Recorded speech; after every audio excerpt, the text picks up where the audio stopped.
अस्सलाम वालेकुम दोस्तों, मैं हूं मदर शेख और आप देख रहे हैं अशरफी न्यूज़। दोस्तों, नगरी अस्पताल के पास आया हुआ पीर कमाल कब्रिस्तान जो काफ़ी पुराना है, वह एक विवादों के घेरे में आया हुआ है और उसे लेकर काफ़ी चर्चा हो रही है। इस कब्रिस्तान के बाहर जो है वो कई गैरेज वालों ने अपनी जो है हाटड़ी यानी बरसों से अपनी दुकानदारी वहां पर जमा रखी है और कब्रिस्तान के अंदर भी कई इलीगल बांधकाम हुए थे और लोग वहां पर रह रहे थे।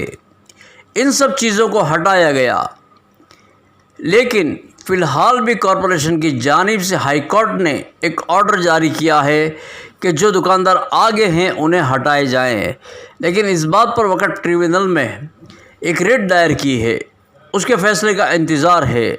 आज इसी बात को लेकर वहाँ पर सुन्नी मुस्लिम वक़फ़ कमेटी की जानिब से एक प्रेस कॉन्फ्रेंस का आयोजन किया गया, जिसमें कई सवालात पूछे गए। इनके जवाब में क्या कहा, आइए सुनते हैं सुन्नी मुस्लिम वक़फ़ कमेटी के अहदेदारों की ज़बानी।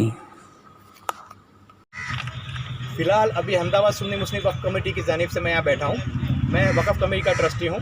ज़हीर भाई हमारे वक़फ़ कमेटी के प्रेसिडेंट है, मालवत साहब हमारे सेक्रेटरी साहब हैं, अल्ताफ़ हुसैन सैयद साहब हमारे कोऑर्डिनेटर साहब हैं। अभी वक़फ़ कमेटी में 4 आदमी तो बैठे, उसके बाद हमारा स्टाफ मतलब मैं यूसुफ भाई हमारा लीगल एडवाइज़र है, रईस भाई हमारे साथ में जुड़े हुए, काफ़ी लोग यहाँ पर बैठे हुए।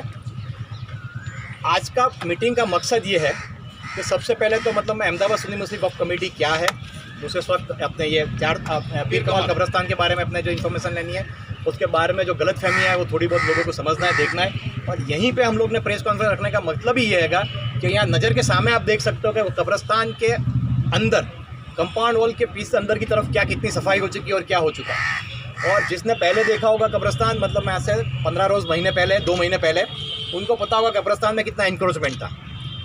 हम लोग अंदर के रहने वाले, अंदर के जो कुछ भी जो थे कब्जेदार, उनके शुक्रगुजार हैं कि उनने दिल बढ़ा रखा, और बाहर के मतलब में जो कुछ भी थे उनके भी शुक्रगुजार हैं, कितने लोगों ने दिल बढ़ा रख के जगह दी थी और जगह देकर उनको आगे मूव किया हुआ है। अहमदाबाद सुन्नी मुस्लिम वक़फ़ कमेटी 1914 से मतलब में संस्था बनी हुई है। उसके पहले मुस्लिम पंच के नाम से ये संस्था चलती थी, मगर 1914 में ऑफिशियल उसको रजिस्टर करके काम किया।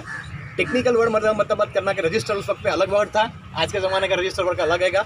1914 यानी आज़ादी से पहले की हम लोग बात कर रहे हैं, ये आज़ादी के पहले की बात है और आज़ादी के पहले से ये संस्था बनी हुई है। और कब्रिस्तान तो पीर कमाल साहब को मतलब मैं मानता हूँ कि मतलब मैं मक्तन हुए कम से कम 300 साल हो चुके हुए, तो ये 300 साल से कब्रिस्तान है। वक़फ़ कमेटी तो 100 साल से है, मगर कब्रिस्तान 300 साल से होने का मतलब एक ये हमारे सामने जीता जागता पूरा हुआ है। उससे भी पहले कब्रिस्तान हो सकता था और होगा, हमारे पास उसका डॉक्यूमेंट्री कोई एविडेंस नहीं है, मगर ये कब्रिस्तान हमारी 100% ये मानना है कि 300 साल से कब्रिस्तान है और कब्रिस्तान की तरह इस्तेमाल हो रहा है। बहुत बड़ा कब्रिस्तान होगा, मगर आज तकरीबन 15,000 स्क्वायर यार्ड के अंदर ये कब्रिस्तान रह चुका है। ये कब्रिस्तान यहाँ है, ये कब्रिस्तान में हमारे सबकी दिल की एक ही ख्वाहिश थी कि कब्रिस्तान नीट एंड क्लीन हो, कब्रिस्तान का इस्तेमाल कब्रिस्तान में हो। अतराफ में जो कुछ भी लोग हैं वो हमारे कब्रिस्तान के 1955 से किराएदार हैं। वो किराएदार को हम तकसीम करते हैं, हम तो मानते हैं, इसीलिए हम लोग किराएदार को मोरली वैल्यू देते हैं। तो 1955 से हमारे ट्रस्ट ने जो कमिटमेंट दिया हुआ है वो हमारे लिए भी कमिटमेंट है, क्योंकि 55 में ट्रस्टी बोलता है जुज़ अलग और आज का ट्रस्टी जुज़ अलग बोलेगा, ऐसा कभी नहीं हो सकता। वो ट्रस्टी ने जो ज़बान दी वो हमारे लिए वो ज़बान सच मानती जाती है और वो ज़बान को हमारे फॉलो करना होता है। तो 1955 से अलग अलग वक्त पे अलग अलग किराएदार बने हुए, और जब से किराएदार है आप सोच सकते हैं कि 1955 में अहमदाबाद का क्या स्केल था और उसका जब मतलब किराएदार जब भी थे, जब से मतलब किराएदार है ऑलरेडी। और वो लोग से तम से तकरीबन 2005 तक अहमदाबाद सुन्नी मुस्लिम वक़फ़ कमेटी के लिए किराया वसूल किया। 2005 में डिस्प्यूट क्रिएट हुआ, कॉरपोरेशन ने ये किया कि टीपी स्कीम के तहत ये जगह को रिजर्व करके हमने कब्रिस्तान बनाया हुआ है। डेफिनेटली कॉरपोरेशन ने टीपी स्कीम का इम्प्लीमेंटेशन किया, उस टाइम पे उनने किया, मगर ये चीज़ क्वेश्चन मार्क है कि जो टीपी स्कीम में कब्रिस्तान था, कब्रिस्तान टीपी स्कीम क्या होती है वो भी आपको मैं बताता हूँ। टीपी स्कीम ये होती है कि तकरीबन एक अलग अलग लोगों के प्लॉट होते हैं, उसमें से कितना हिस्सा कट किया जाता है, उसमें से रोड रास्ते नेटवर्क बनाए जाते हैं और पब्लिक सार्वजनिक हेतु के लिए जगह दी जाती है। तो उनका ये कहना है कि ये सार्वजनिक हेतु के दिए लिए हमारी कब्रिस्तान की जगह है। हमारा ये कहना है कि भाई 300 साल से कब्रिस्तान ही था, 100 साल से अहमदाबाद सुन्नी मुस्लिम वक़फ़ कमेटी हाथ है, और हमारे पास 1930 से तकरीबन रिकॉर्ड डेटा मिलता है कि जब से हम लोग ये मैनेज कर रहे हैं। तो 1930 से लेकर जब तक इंडिया बना, इंडिया के बाद मतलब मैं इंडिया के बाद गुजरात तो 1960 में बना, मगर जब महाराष्ट्र में था तो उस तक से मतलब मैं ऑलरेडी कब्रस्तान ही है। और अगर मैं माफ़ करना, मालिक अल्लाह ताला है। जो मिनट पे वक्त का नाम होता है तो अल्लाह ताला मालिक बन जाता है, हम सिर्फ एडमिनिस्ट्रेटर रहते हैं, मैनेजर रहते हैं, मुतवल्ली रहते हैं। तो ये किसका मैं इतने कह दूँगा, ये कब्रस्तान का मालिक अल्लाह ताला है। अहमदाबाद सुन्नी मुस्लिम वक्फ कमेटी उसका मुतवल्ली है, सिर्फ उसको मैनेज कर रहा है, दूसरा कुछ नहीं कर रहा है। ये एक चीज़ बात है। हमारा और कॉर्पोरेशन का बीच का आज डिस्प्यूट ये हैगा, कॉर्पोरेशन बोलता है हमारा कब्रस्तान है और हम बोलते हैं हमारा कब्रस्तान है। कॉर्पोरेशन ने आज तक कभी मना नहीं किया कब्रस्तान नहीं है, सिर्फ ये कब्रस्तान है, ये सब मानते हैं और उसमें कोई मतलब है इश्यू नहीं है। इश्यू सिर्फ ये है कि कब्रस्तान म्यूनसिपालिटी को मैनेज करेगी कि वक़्फ़ मैनेज करेगी। हम लोग ने उनको ये भी किया हुआ कि कब्रस्तान का तकरार नहीं है, जो म्यूनसिपालिटी के मैनेज करना होगा। तो म्यूनसिपालिटी इतने सालों तक कहाँ चली गई थी। ये कब्रस्तान में अखराजात लगते हैं, उसको सफाई करना, झाड़ पेड़ लगाना, मस्जिद है उसके वॉचमैन रखना, उसकी सफाई करना, उस सबका अखराजात हम बैर कर रहे हैं। क्यों? आप लोग ने आज तक तो कोई बैर नहीं करा। उस दौरान में मतलब में वक़्फ़ ट्रिब्यूनल ने एक ऑर्डर डिक्लेयर किया अहमदाबाद के पूरे कब्रस्तानों के लिए। वक़्फ़ ट्रिब्यूनल ने ये ऑर्डर डिक्लेयर किया हुआ अहमदाबाद के सब कब्रस्तानों के लिए, अहमदाबाद के सब कब्रस्तान को सेव किया जाए। माशाअल्लाह बहुत अच्छा डिसीजन था। हमारे जो कब्रस्तान है उसमें कब्रस्तान में मतलब सिर्फ एक ही कब्रस्तान को कंपाउंड वॉल नहीं थी, मुसेसवा कब्रस्तान को कंपाउंड वॉल है, चारटोड़ा कब्रस्तान में कंपाउंड वॉल है, अलग जगह पे इलीगल एंक्रोचमेंट है, वो दैट इज़ डिफरेंट स्टोरी, मगर कंपाउंड वॉल है। हमारे को यहाँ कंपाउंड वॉल बनाना ज़रूर लेगा, इसलिए हम लोग ने यहाँ कंपाउंड वॉल खड़ी की। अब हमारे और कॉर्पोरेशन के बीच में अभी मतलब मैं कितने लोगों ने से बात की, हमने कॉर्पोरेशन के बंदों से बात करी, उनके बीच में भी यही इश्यू है कि कंपाउंड वॉल आउटर पेरीफेरी में होना चाहिए, इंटर पेरीफेरी पर नहीं होना चाहिए। हमारा ये कहना है कि compound wall outer periphery inter periphery का इश्यू इस कब आता है जब मतलब में कोई इश्यूज़ ना हो। तो अभी अहमदाबाद यानी 2005 से ये लोग को जो भी मतलब में किराएदार है उसको डेफिनेटली हमारे किराएदार ही थे, मगर वो लोग का भी हक जाना नहीं चाहिए। जो हाई कोर्ट में जुडिशरी मैटर है, जुडिशरी मैटर होने की वजह से ये पेंडिंग है, तो पेंडिंग की वजह से हम लोग डिसीजन नहीं ले सकते कि कंपाउंड वॉल बाहर बनाना के अंदर बनाना। जो चीज़ जुडिशरी में इश्यूज़ नहीं आता, जो चीज़ों में मतलब में मिन मेक है, क्लियर कट बात है कि भाई कंपाउंड वॉल यहाँ बनाने से किसी को डिस्टर्ब नहीं होगा, तो वो लोगों को हम लोग ने कंपाउंड वॉल बना के मतलब में बाहर की तरफ रखा, अंदर की तरफ कंपाउंड वॉल खड़ी की। हमारे को लोगों ने अलग अलग नई इशू खड़ा किया कि भाई मुझसे अपने कब्रस्तान की जगह से लेकर मतलब में वक़्फ़ कमेटी बिजनेस कर रही है। कौन सा हमने बिजनेस किया? ये वक़्फ़ का पंसे जो बोल रहे हैं वक़्फ़ कमेटी बिजनेस कर रही है, उसको पता नहीं है कि वक़्फ़ का मकसद क्या है। वक़्फ़ का मकसद ये है कि वक़्फ़ की प्रॉपर्टी को किराए पे दी जाए, किराए पे उसकी आमदनी में से मस्जिद, दरगाह या जो कुछ भी इमामों का खर्चा वो मेंटेन किया जाए, उसका वक़्फ़ का कंसेप्ट ही है। जो इंसान बोलता है वक़्फ़ कमेटी बिजनेस कर रही है, माफ़ करना वो लोग को अक्ल नहीं है कि वक़्फ़ क्या है, इसलिए वक़्फ़ कमेटी को बिजनेस करती है वो बोलती है। हम लोग जब ट्रस्टी बन के आए, जब उसकी सिर्फ वक़्फ़ कमेटी इनकम सिर्फ 63,000 रुपये पर मंथ थी, आज अल्हम्दुलिल्लाह हमारी सब टीमों की एफर्ट की वजह से 12 लाख रुपये पर मंथ हो चुकी है। और उसी वजह से हम लोग काम कर सकते हैं, इसी वजह से हम लोग ने अलग अलग जगह पे काम किया और काम लोगों पे हाथ पे भी लिया हुआ है। वो काम के तहत ये कब्रस्तान को हमारा मॉडल कब्रस्तान बनाना है। इसमें भी हम लोग ने अंदर से जो क्लीन किया उसमें हम लोग को पेड़ पौधे लगाना है, जो हमने मुझे इस वक्त कब्रस्तान में ऑलरेडी लगा चुके हैं। और ये कब्रस्तान में कंपाउंड बनाना भी हमारे लिए ज़रूरी भी था, वो है अपने ऑलरेडी ट्रिब्यूनल ऑर्डर किया। वो ज़रूरी क्यों था कि कब्रस्तान में माफ़ करना यहाँ पे मतलब मैं यही लोगों को मैं बोलता हूँ कि जो लोग दिन में गैरेज पे बैठे होते हैं, यहाँ दिन में उनकी नज़र के सामने मतलब में जुआ खेला जाता है। अब जुआ देने वाले खेलने वाले कुछ मजबूत होते हैं, ये लोग कुछ बोल नहीं सकते, डरपोक है, या उनको डर लगता है कि उनकी रोजी रोटी को तकलीफ पड़ेगी, इसलिए वो उनको कह नहीं सकते।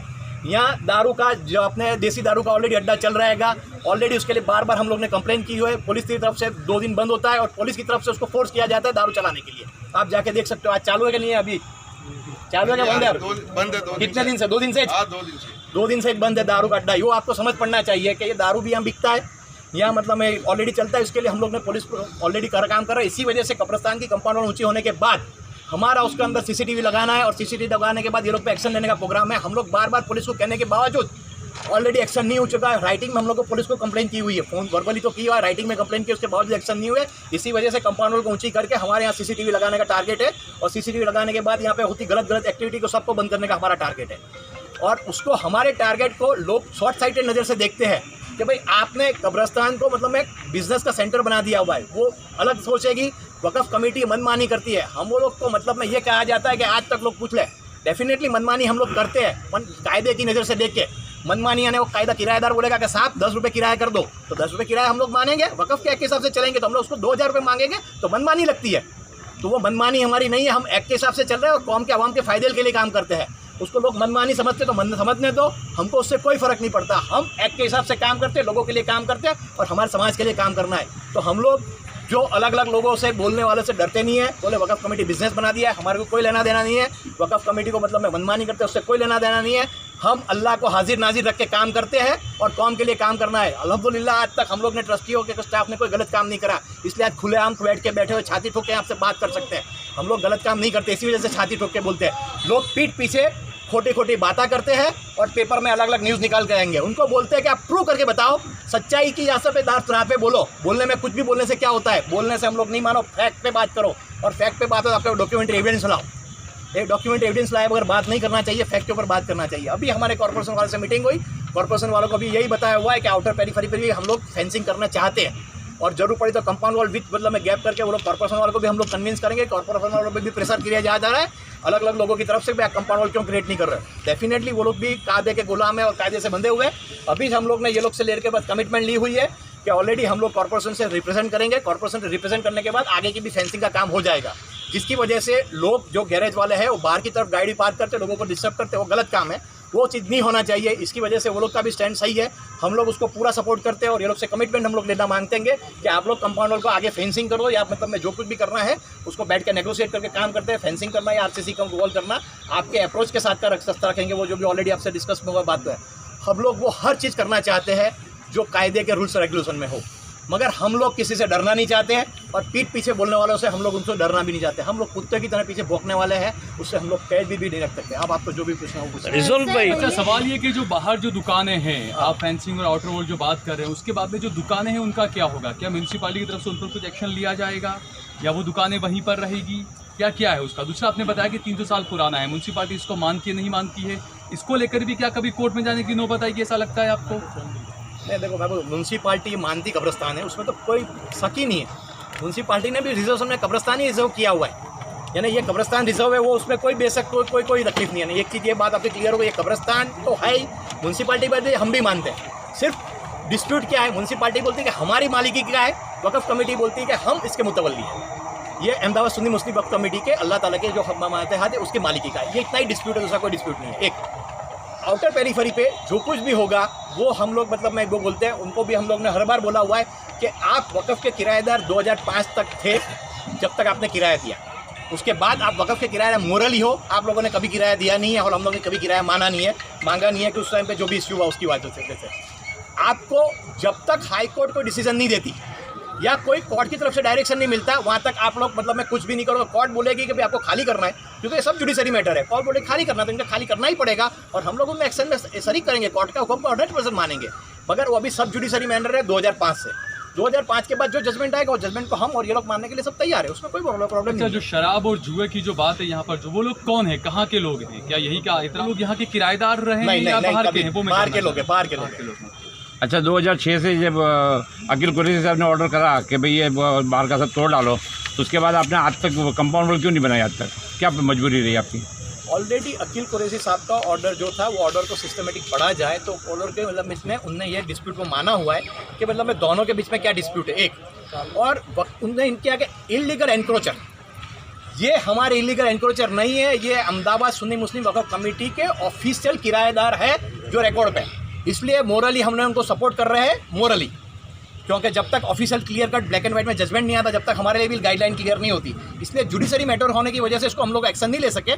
जब ट्रिब्यूनल ने हमारे को ऑलरेडी सपोर्ट किया और ट्रिब्यूनल ने बोला और वो केस पे हम लड़ सकते थे, आज कंपाउंड वॉल करने के बाद कम से कम 6-8 महीने से कितने परेशान है, पूछो यहाँ की जो टीम है वो परेशान। तो वो सब या पावर होने के बावजूद, जो एक कोर्ट का ऑर्डर है उसके पावर होने के बावजूद लोग हैरान करते हैं। तो आप जो बोलते हो 2006 में ऐसी पोजीशन नहीं दी जाएगा, ऐसा कुछ काम किया जाए। लेकिन 16 साल हो गए आज तक, 16 साल में तुम लोगों ने कभी इस पर कदम क्यों नहीं उठाया इसके बारे में? इसीलिए नहीं उठाया कि कोई प्रोटेक्शन हमारे को नहीं था। आज जब कोर्ट ने ऑर्डर दिया तो हमारे पास कुछ प्रोटेक्शन मिला। इसमें ऐसा लगता है कि आप गैरेज वालों को इनको फायदा कराना चाहते हो, ऐसा लगता है? देखो, गैरेज वालों को फायदा कैसे होगा? ये मुफ्त में गैरेज वापरते, आज फायदा हो रहा है इनका। मगर ये लोग किराया जो दिन ऑर्डर करेगा जज अपने ट्रिब्यूनल या जोगा के किराया वसूल करो, उसके बाद इनका फायदा कैसे रहेगा? किराया वसूल देंगे और अभी मुफ्त में वापर रहे हैं, मगर मुफ्त में वापर रहे हैं बिना लाइट और बिना पावर के वापर रहे हैं, लाइट और ड्रेनेज के वापर रहे हैं। यानी ये लोग जस्ट लाइक अ हॉकर्स, जो रास्ते में भिखारी है उसी तरह से रह रहे हैं। ये कोई जलसे से नहीं रह रहे, भिखारी की तरह यहाँ रहता है, क्योंकि उनकी पेट की रोजी रोटी पूरी करना है, उसकी वजह से यहाँ बैठे हुए हैं बिना लाइट के और बिना इतने 16 साल से। आप उनको जाके तो पूछो उनकी तकलीफें क्या है। सिर्फ हमारे को बड़ी बड़ी बातें करनी होती, समझना नहीं होता, लोगों के अपने पैर में छूने पैर ना के नहीं। लेकिन अभी भी ये जो ये लोगों ने म्यूनसिपालिटी ने आपको नोटिस दी, उसके बाद आप लोगों ने ट्रिब्यूनल में उनकी फेवर में आप खड़े रहे ना? उनकी फेवर में नहीं खड़े रहे, हम लोग ने यूँ किया, हमारे को ये डर था कि म्यूनसिपालिटी के कंपाउंड वॉल तोड़ने आ रहे। दो।